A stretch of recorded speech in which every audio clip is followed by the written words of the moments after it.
The Fox and the Snail.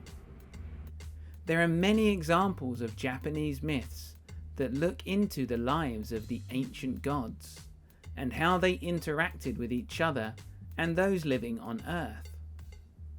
Another aspect of ancient storytelling in Japan, which is just as varied, is the collection of Mukashi-Banashi, which simply means old tales in English.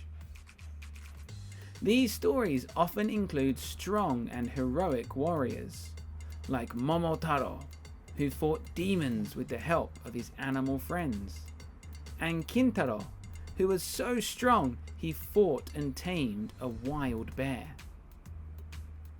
Other times they are cautionary tales, teaching important lessons to the reader, such as Urashimataro, who was cursed with old age after looking into a box he was told not to open. The stories may involve animals, but they are not always cute and cuddly.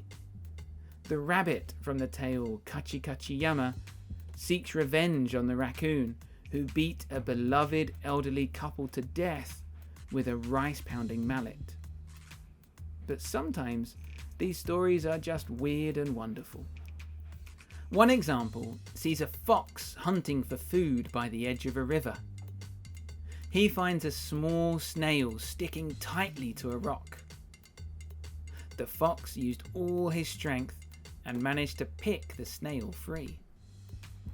He was just about to enjoy his well-earned meal when the snail said, "That took you so long to pick me free. You are so slow."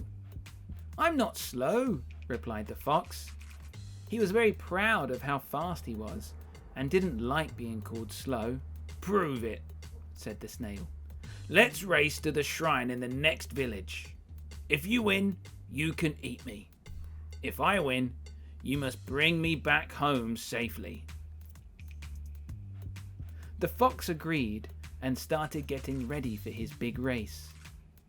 Him and the snail were on the start line. The fox staring straight ahead, concentrating on his goal. What he didn't know was that the snail had climbed onto his tail and was holding on tightly. The fox ran as fast as he could. After a few minutes, he was very tired and thought he was safe to take a rest. As he sat under the shade of a tree, the snail silently climbed down from his tail and started to slowly crawl ahead. The fox saw him and couldn't believe he had been overtaken by such a small, slow creature. He jumped up and started running again. As the fox ran by, the snail again grabbed onto his tail.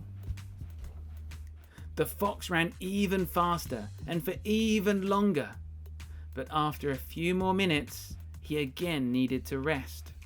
He collapsed by the side of the road. Once again, the snail climbed down and went ahead of the fox. This time he called back, "You better hurry up, I'm nearly there." The fox, completely exhausted, jumped up and started running again. The snail timed it perfectly and grabbed on to the tail one last time. The fox was so tired he couldn't even see straight, but still he ran faster and faster. He closed his eyes and kept running, but didn't see a small rock in the middle of the path.